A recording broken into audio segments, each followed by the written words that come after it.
Welcome to today's episode of the Women in Medtech podcast. I'm Colleen Patterson, your host, and as always, joining us today are our panel, Barbara Strain, Abby Norfleet, and Stephanie Pitts.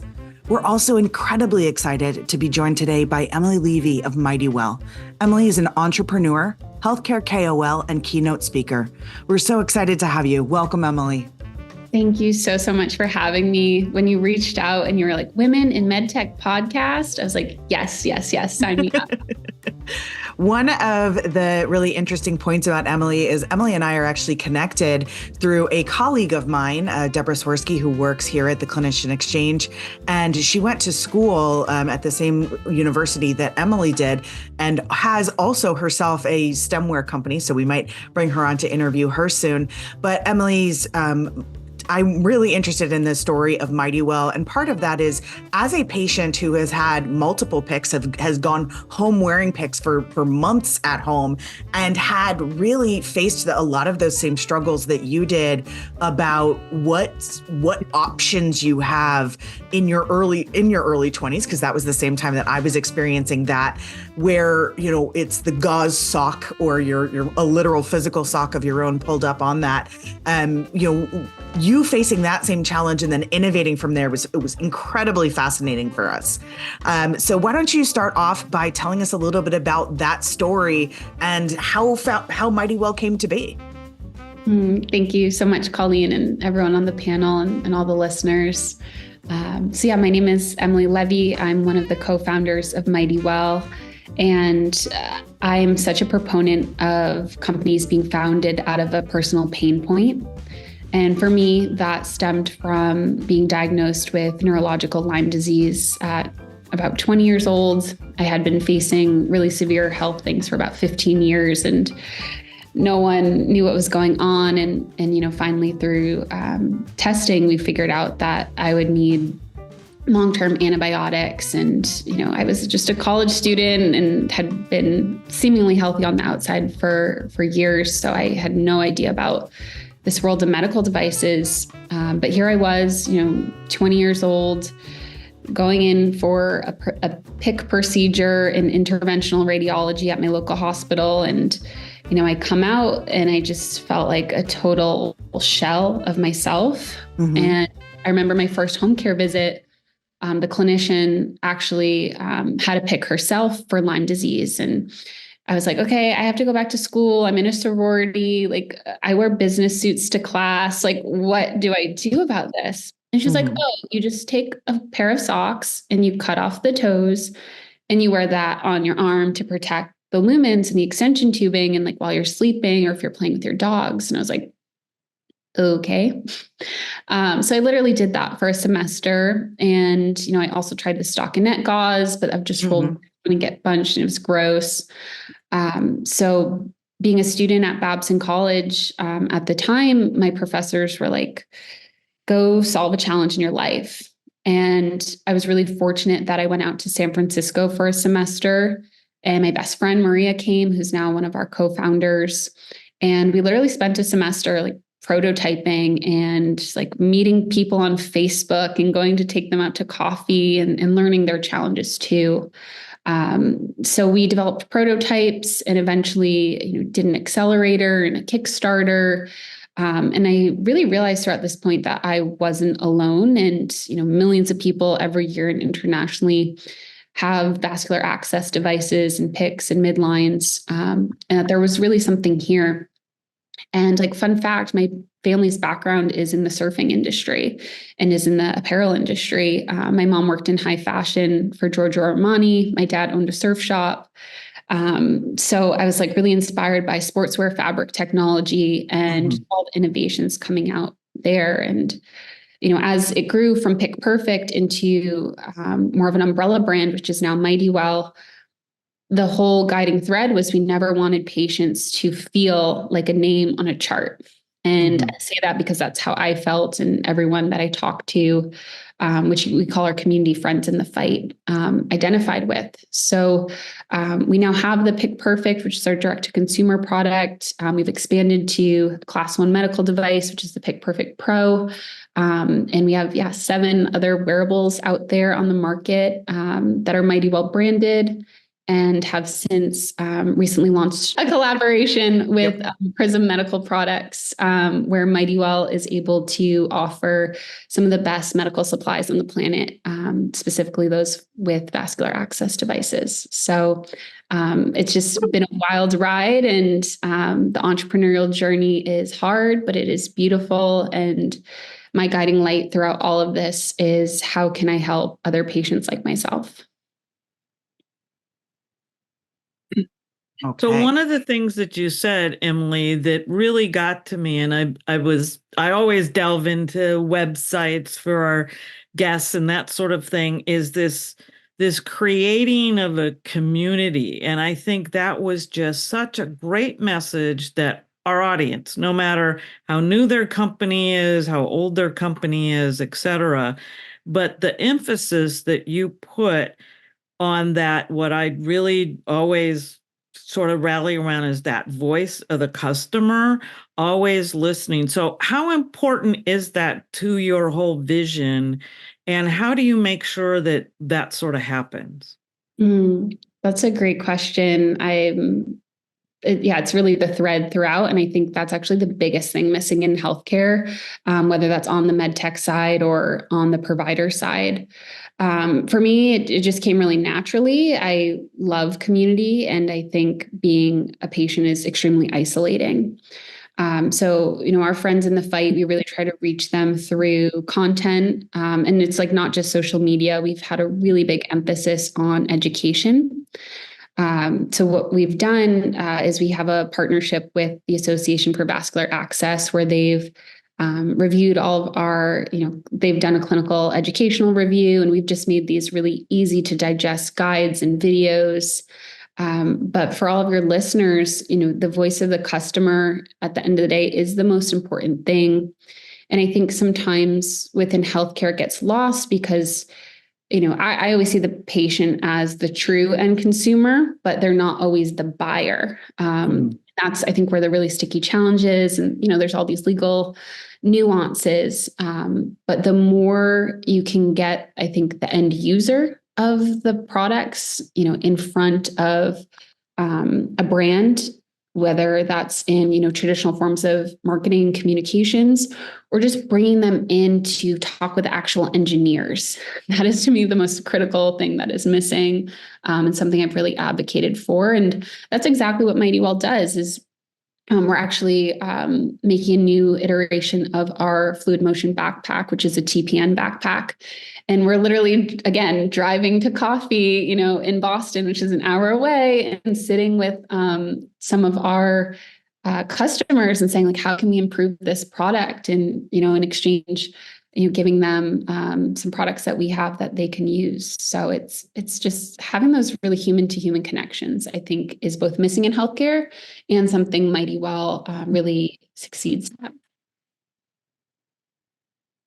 Emily, you said something at one of the very first things you said was that you founded your business, or your professors basically said, go out and solve a problem, right? And so what you've just been talking about is the core of biodesign, which is deeply understanding the need, whether that's the need of the patient or the need of the provider. And, I think I'm with you so much. Like, we really need to understand how what we are developing truly impacts the person that it's touching. What would you recommend? So I'm assuming most of our listeners today are either healthcare providers themselves or work in medtech. Mm-hmm. And you obviously have this amazing background in entrepreneurship. And so you kind of know the business and how to navigate it a little bit, or you've learned, right? You've been learning. But how would you recommend, if you were a patient and you're like, man, like, this is not working? How would you recommend both the patient drive that in, but also what would you say to other med tech companies that really need to reach out and pull in patients for that feedback? Like, what advice would you give to kind of begin that process of feedback? That's a good one. Yeah, I remember both myself did this, and then, like, this is how we've talked to so many people who aren't even MightyWell customers, but just have, similar concerns, is just by, like, getting online and, whether it's a LinkedIn post, I think that would be really relevant, or it's, a quick video, or I've even found the names of engineers at companies, and I've sent them emails, and just, sharing that lived user experience on whatever media platform is applicable. But I think the biggest thing is encouraging those people to not be afraid to share their voice. I think sometimes there's this fear, misconception that, someone is in a place of authority because they work for a big company or they have letters at the end of their name. But at the end of the day, if we're going to create a more balanced healthcare ecosystem, it is these conversations that need to occur. So I just fully believe in, putting it out there. And as you know, I'm just such a big fan, and I've completely benefited from being involved with the Association for Vascular Access.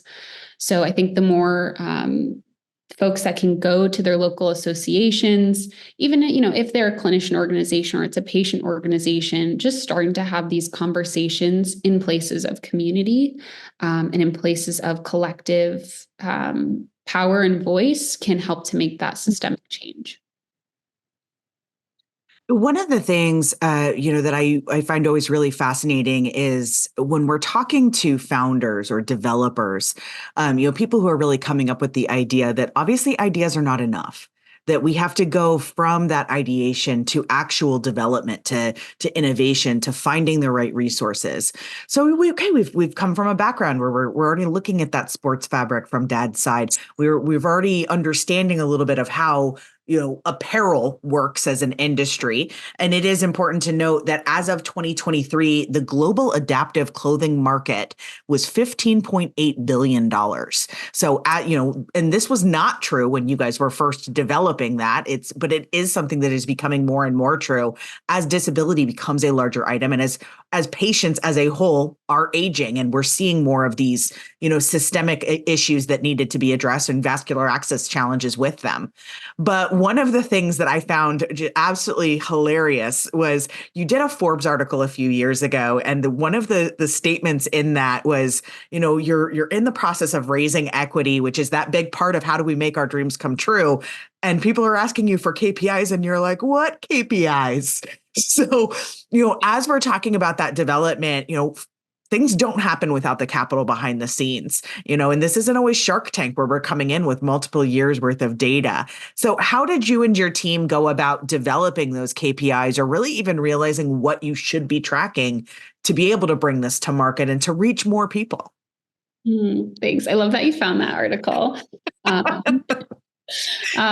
It's, part of it has just been so organic and divinely guided that each person's entrepreneurial journey is totally different. Mm-hmm. I'd say we got super lucky being undergrads and almost not knowing what we didn't know, just having that blind trust and that blind faith. And we're yeah, we're going to solve this huge problem.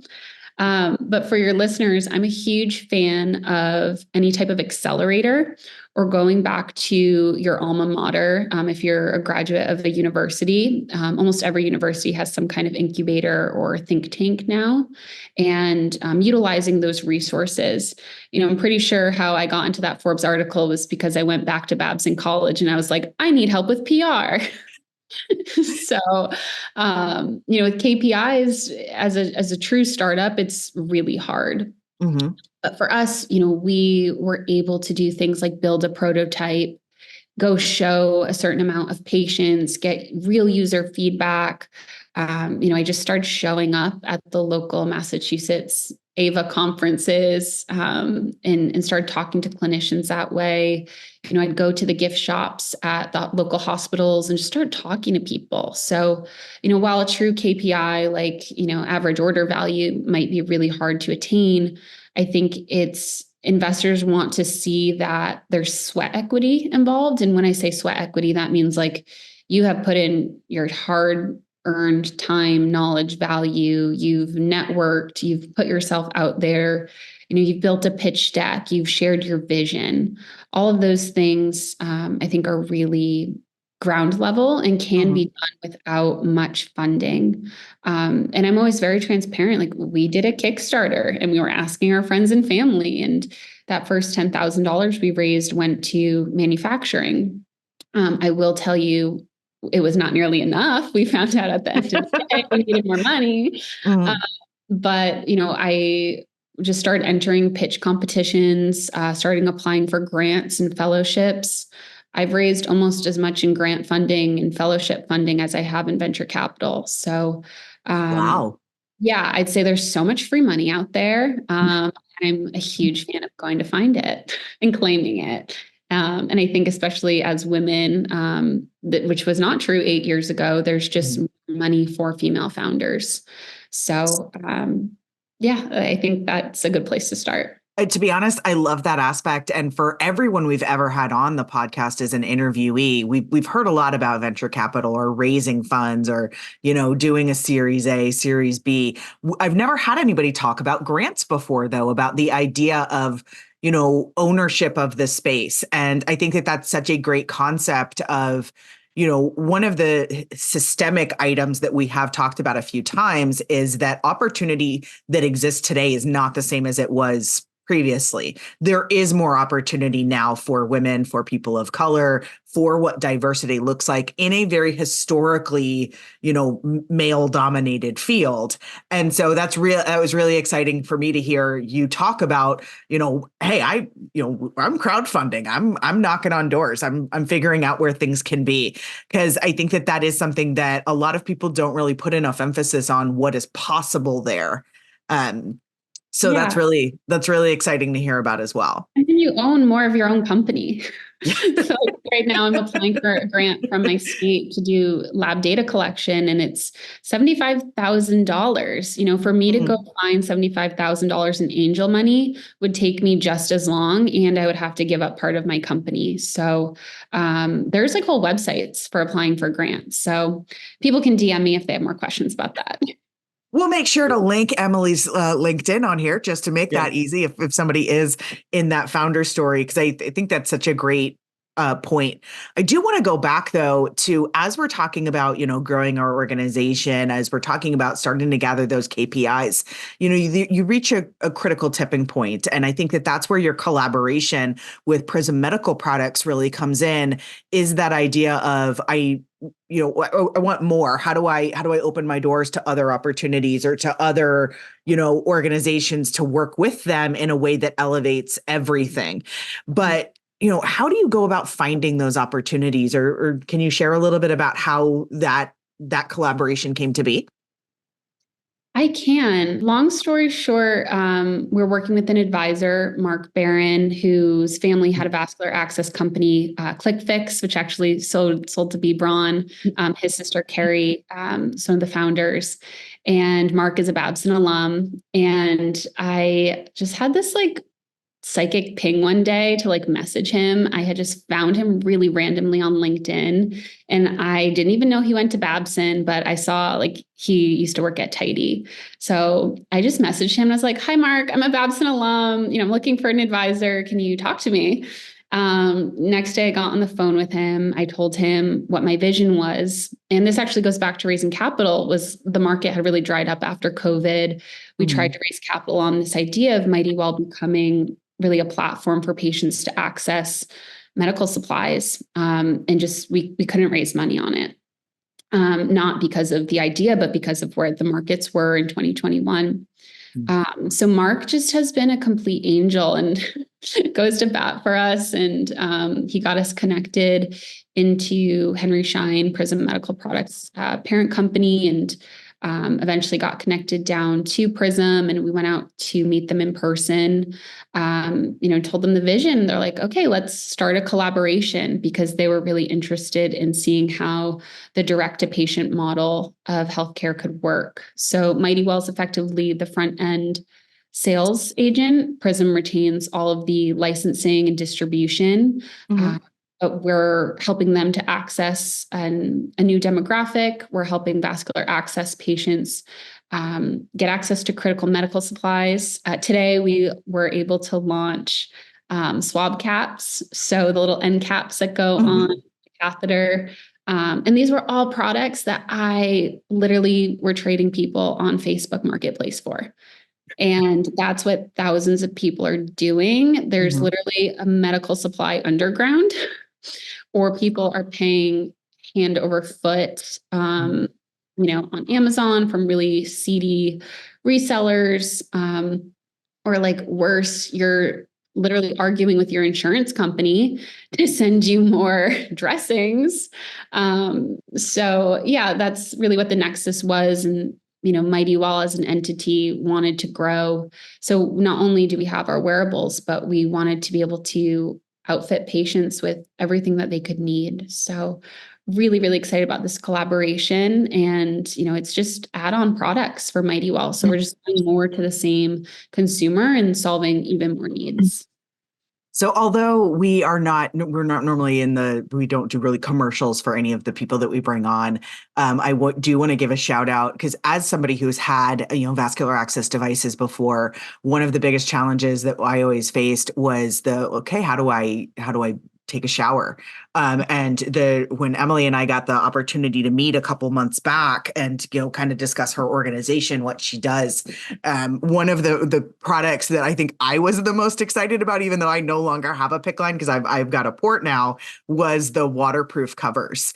And so that was one of the things that I really saw when looking through, a lot of your organization, is it felt very authentic to me about, okay, I'm a patient and what do I need? So I think that you adding in that, like, okay, as a patient, I need something to cover it. I need to be able to do my acts of daily living. I need an end cap to keep it clean. I feel like your, product catalog journey has been really authentic to that space of what that patient journey has looked like, what that patient experience has been like. For an organization that may not have somebody who's, walked necessarily in those shoes. And this goes back to Barbara's question earlier about, the voice of the customer. How do you feel like Mighty Well as an organization has differed by having somebody like yourself so critical of actually being a patient of your product, having that on there? Because I know a lot of medical device manufacturers, they may interview people as far as voice of the customer, but you don't have somebody sitting in that R&D or sitting in those meetings being like, well, as a patient, that's not going to work. Or as a patient, this is what we need. So how do you feel like that's really impacted the end result of the organization? Great question. I feel like it's our superpower. It's my superpower too. And, for years and honestly, so much therapy, I had to go through, not seeing my health condition as a detriment.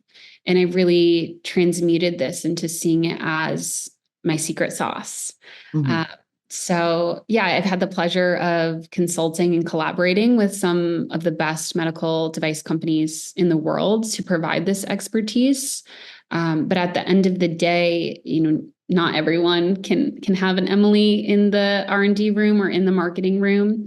So I do think the more companies I'm going to be very clear about this, pay patients for their lived experience. This is, I think, the biggest thing missing and the most critical piece to differentiating in the medical device space.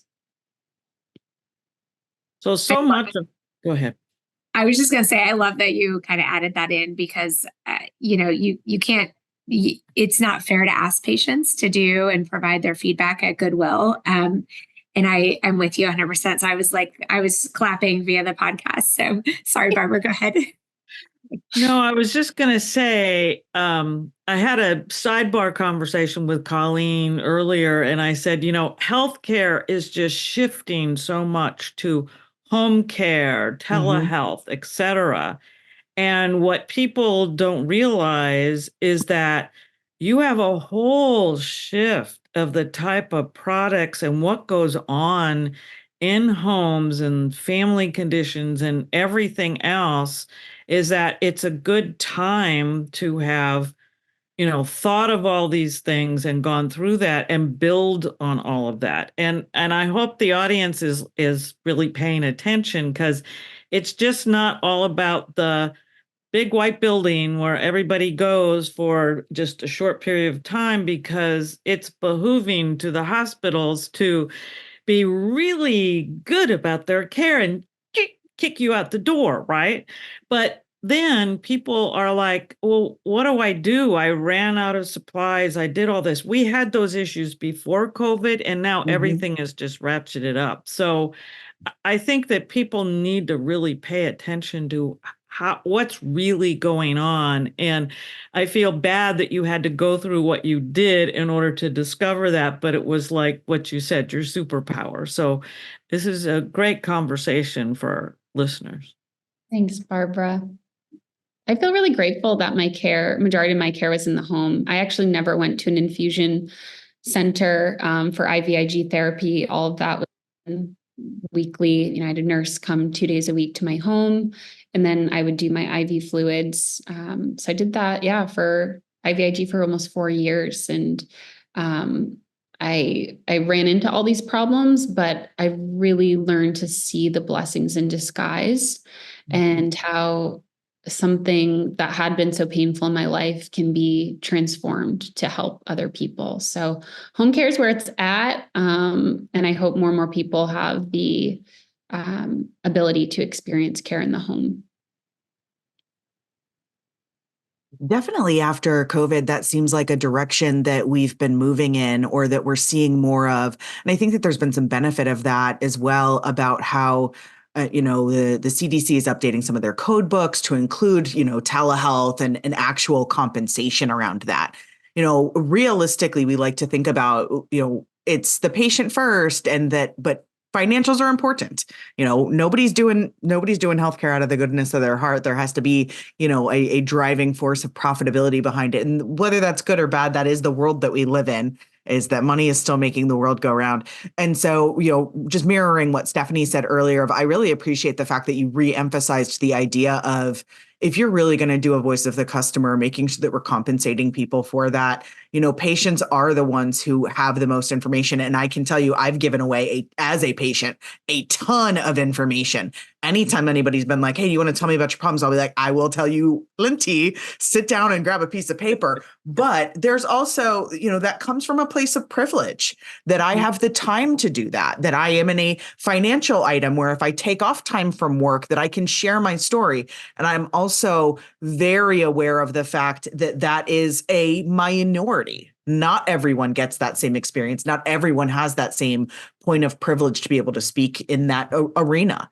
So I love the idea of really opening up that, what has your journey been like? What has your conversation been like for people who may not be in that same position? Because it really is that diverse array of experiences that helps true innovation be achieved. Love that. And Abby, right before I started talking, it looked like you were going to say something. So did I cut you off? Because if I did, I'm sorry. Oh, you're okay. And I honestly, you've all been touching on what I've opened my mouth to also try to add in. And then also, in all honesty, and you might want to cut this part, my internet's just been very funky today. So I've been kind of afraid to speak up and then accidentally get cut off. But I have to echo what Colleen and Stephanie, and I know Barbara's in agreement with that. Your shout out to, getting that, not just the end user feedback, which is in this case going to be such a focus on the patient. But what excites me about what you're doing is being able to continue that continuity of care. So as you said, you would leave the hospital. I kind of give it the equivalent of sending home brand new parents with a brand new baby. They get all this attention for a couple of days in the hospital and have all these nurses that are surrounding them with all this help. And then they go home and it's like, okay, now what do I do with this kid? You see that very frighteningly so with more and more patients hospitals are incentivized, and they should be, to get patients out the doors because that you're safer at home. And we know that. I tell everyone, stay out of the hospital as much as you possibly can. The sad part of that is since they're also incentivized to do that, sometimes patients are getting kicked to the curb a lot more quickly than they should be.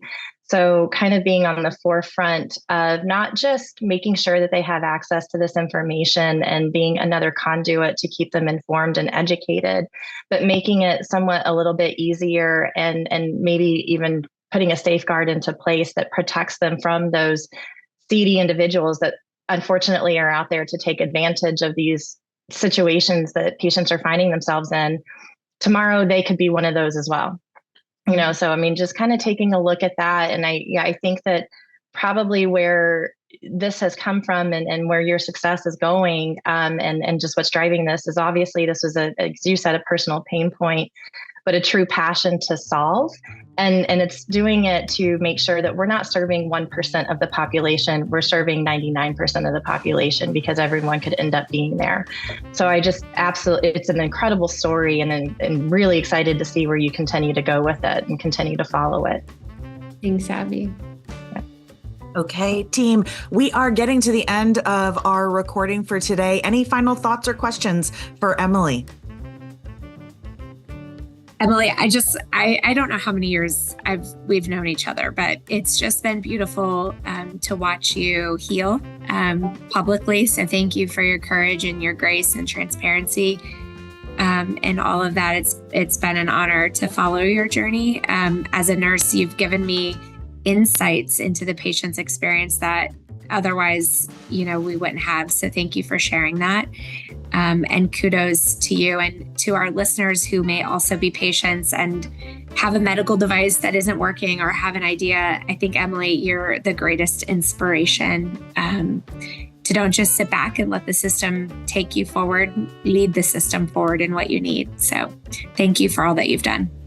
Oh, thank you. I have goosebumps. And it's really because of, clinicians and nurses that I've been able to become my own advocate. And I'm just so grateful to everyone who's helped me along the journey, whether that's on the entrepreneurial side or on the healing side. So grateful that I'm in remission today, and I can really extend my hand back to the entire community and work to make a change. So thank you. Emily, thank you so much for joining us today. Some key takeaways from today's conversation is that grant money's out there.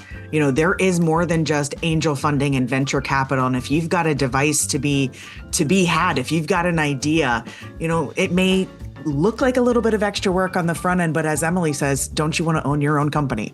As well as the idea of finding a community that's really passionate about your product and space can make all the difference, especially when you're looking to meet a patient's needs, and don't mind paying some people when you're actually doing that KOL research. Now, for our audience, if you have not already subscribed, please be sure to do so to never miss a future episode of the Medtech Business Academy's Women in Medtech podcast. And we really appreciate you being on today. Thank you all. Thank you.